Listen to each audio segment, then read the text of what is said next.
देश की अदालतों में 5 करोड़ से ज्यादा केस अभी भी पेंडिंग हैं।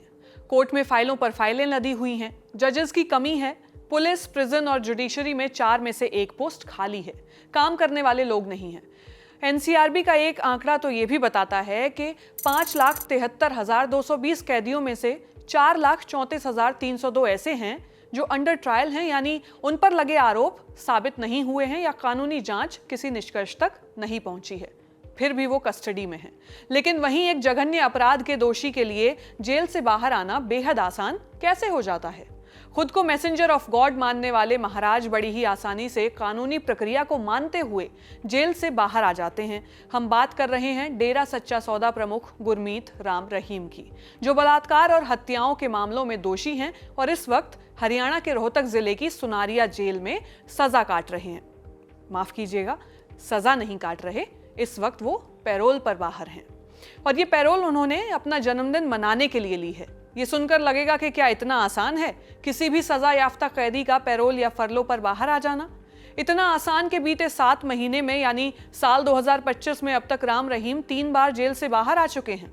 तो पहले पैरोल और फरलो के रूल समझ लेते हैं। पैरोल और फरलो होता क्या है और ये किसी भी कैदी को किस आधार पर मिलती है? पैरोल एक कानूनी प्रक्रिया है। पैरोल किसी भी कैदी को उसकी सजा खत्म होने से पहले दी जाती है और इसके लिए कैदी के अच्छे व्यवहार को आधार माना जाता है, ताकि कैदी अपने सामाजिक जीवन को बरकरार रख सके, परिवार और लोगों से मिल सके। ये एक विशेषाधिकार तो है, लेकिन अधिकार नहीं है, यानी it's a privilege not a right.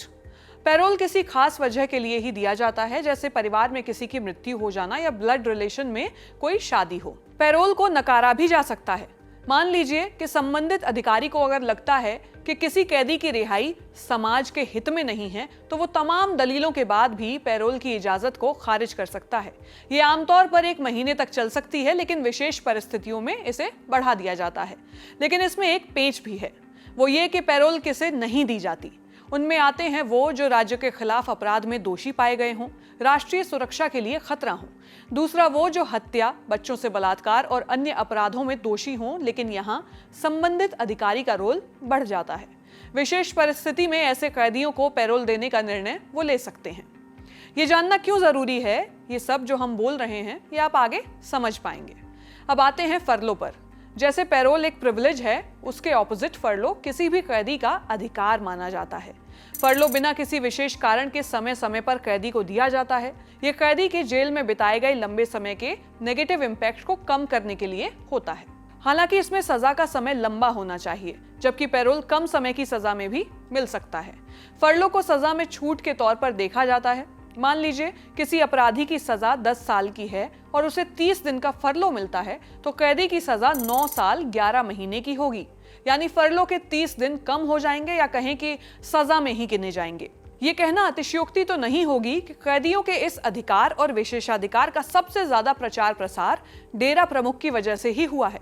लेकिन ये भी सच है कि देश की जेलों में अंडर ट्रायल या सजा काट रहे कैदी इतनी आसानी से इस विशेषाधिकार का इस्तेमाल नहीं कर पाते होंगे। लेकिन गुरमीत राम रहीम पिछले 7 महीने में 3 बार जेल से बाहर आ चुके हैं। अब जरा डेरा सच्चा सौदा प्रमुख राम रहीम को मिली पैरोल और फरलो का संक्षिप्त इतिहास भी देख लेते हैं, जिनका बीते 8 साल में करीब 1 साल तो जेल से बाहर ही निकल गया है। वैसे तो पैरोल और फरलो लेने के कारण अलग अलग ही रहे, लेकिन गुरमीत राम रहीम को जेल से मिली इन छुट्टियों की टाइमलाइन पर गौर करने पर एक अजीब संयोग पता चलता है कि इनमें से ज्यादातर पैरोल और फरलो चुनाव के आसपास की ही हैं। अक्टूबर 2020 में 1 दिन की इमरजेंसी पैरोल, मई 2021 में भी 1 दिन की इमरजेंसी पैरोल, फरवरी 2022 में 21 दिन की फरलो जब पंजाब में चुनाव का वक्त था, जून 2022 में 30 दिन की पैरोल हरियाणा में नगर निगम के चुनाव के समय, अक्टूबर 2022 में 40 दिन की पैरोल जब आदमपुर में उपचुनाव थे, जनवरी 2023 में 40 दिन की पैरोल जब हरियाणा में पंचायत इलेक्शन होने थे, और सिर्फ एक बार नहीं, इसी साल 5 महीने बाद फिर से जुलाई 2023 में 30 दिन की पैरोल ली। यह भी पंचायत चुनाव का समय था। नवंबर 2023 में 21 दिन की फरलो, राजस्थान में चुनाव होने थे। जनवरी 2024 में 50 दिन की पैरोल, लोकसभा चुनाव से पहले। अगस्त 2024 में फिर 21 दिन की फरलो मिली। अक्टूबर 2024 में 20 दिन की पैरोल पर राम रहीम बाहर आए। ये वक्त था हरियाणा में विधानसभा चुनावों का। उस वक्त हम भी सिरसा में चुनाव की कवरेज के लिए गए हुए थे। जनवरी 2025 में 30 दिन की पैरोल मिली। इस दौरान दिल्ली विधानसभा चुनाव के साथ साथ हरियाणा में भी म्युनिसिपल कॉर्पोरेशन के इलेक्शंस होने थे। अप्रैल 2025 में 21 दिन की फरलो ली। ये वही समय है जब उनके संस्थान डेरा सच्चा सौदा का स्थापना दिवस होता है। यहाँ आपको एक अलग ही साम्राज्य दिखाई देगा। और अब अगस्त के इस महीने में वो फिर 40 दिन के लिए जेल से बाहर आए हैं, क्योंकि 15 अगस्त को डेरा सच्चा सौदा प्रमुख का जन्मदिन है। डेरा सच्चा सौदा के प्रमुख की सोशल प्रोफाइलिंग भी बड़ी मजबूत है। देखने पर हर जगह यही दिखता है कि महाराज लोगों को अध्यात्म और कल्याण के मार्ग से जोड़ते हैं। संस्था की वेबसाइट पर गुरु ज्ञान भी है, जिसमें लिखा है कि सच्चे गुरु की पवित्र शिक्षाओं को दृढ़ता पूर्वक अपनाने से आपका जीवन निराशा की गहराइयों से आनंद की ऊंचाइयों तक पहुंच जाता है और आप उनकी दिव्य कृपा के पात्र बन जाते हैं। त्याग, तपस्या, आध्यात्म का मार्ग बताने वाले बाबा राम रहीम टेक सेवी और मॉडर्न भी हैं। खुद को मैसेंजर ऑफ गॉड बताते हैं।